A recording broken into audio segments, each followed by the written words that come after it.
Hello guys and welcome back again to my YouTube channel. And for today's video guys, ayan, mag-update po ako ngayon about po kay Cash Express. Marami pa rin po yung nagpipim din po kasi na nagtatanong po sila about nga po dito kay Cash Express kung kumusta na nga ba daw, kung nabayaran ko na po ba siya, kung may mga text blast pa rin ba or may mga calls ba akong natatanggap or emails, or in one word, kung may harassment ba akong natatanggap galing sa kanila, including po doon sa kanilang collection agency na kapartner nila na si MBA Consult. Sabi ko nga po dati pa na hindi ko po afford yung 24,905 na total na repayment ko na ibabalik ko daw sa kanila, which is na supposedly lang ay 1,800 na lang ang kulang ko. So within 6 months lang po nun guys, kasi ay umabot na siya kaagad ng 24,905.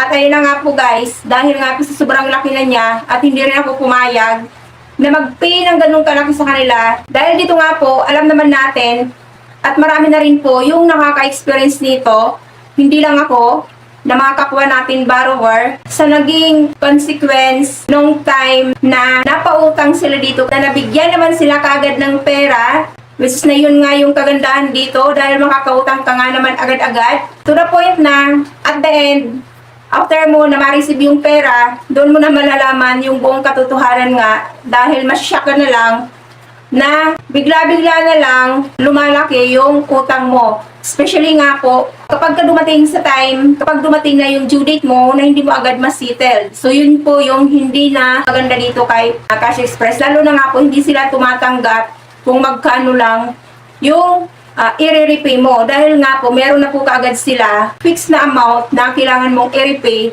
Once nga po nang pipiliin mo ay yung prolongation. Dahil malulubog ka talaga dito. After 7 months po, nung mag-update ako last February, dahil nga po, yung time na yon ay nakatanggap nga po ako ng text messages galing nga po kay MBA Consult. Si MBA Consult ay hindi naman po siya araw-araw na nagte-text noon sa akin para mag-follow up. At hindi rin po sila dito tumatawag. And ngayon nga po ay umabot na po siya ng 7 months. So wala na po ako totally na na-receive ng mga text messages mula sa kanila.